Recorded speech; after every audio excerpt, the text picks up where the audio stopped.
કાળઝાળ ગરમી વચ્ચે માવઠાની આગાહી. ફરી ખેડૂતો પર ઘેરાશે માવઠાના વાદળો. 5 દિવસ સૂકા વાતાવરણ બાદ ફરીથી કમોસમી વરસાદની હવામાન વિભાગે કરી છે આગાહી.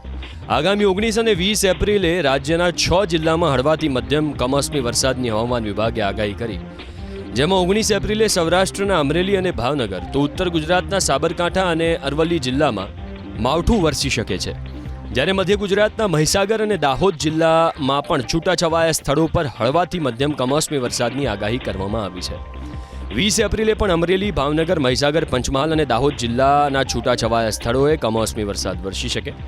ગરમીની વાત કરીએ તો રાજકોટમાં સૌથી ઊંચું 42.4 ડિગ્રી તાપમાન નોંધાયું, જ્યારે અમરેલીમાં 41.7 ડિગ્રી અને સુરેન્દ્રનગરમાં 41.5 ડિગ્રી તાપમાન નોંધાયું. વડોદરામાં તાપમાનનો પારો ઊંચકાઈને 41.4 ડિગ્રી પર પહોંચી ગયો, જ્યારે અમદાવાદમાં મહત્તમ તાપમાન 41 ડિગ્રી નોંધાયું.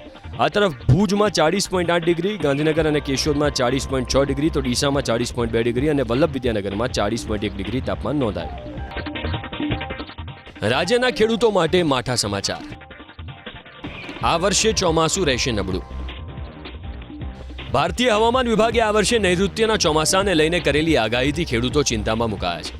ભારતીય હવામાન વિભાગની આગાહી મુજબ આ વર્ષે ગુજરાત સહિત દેશભરમાં ચોમાસું સામાન્ય કરતાં નબળું રહેશે. હવામાન વિભાગના મતે જૂનથી સપ્ટેમ્બર દરમિયાન કુલ ચોમાસું વરસાદ સામાન્ય કરતાં 92% રહેવાની શક્યતા છે.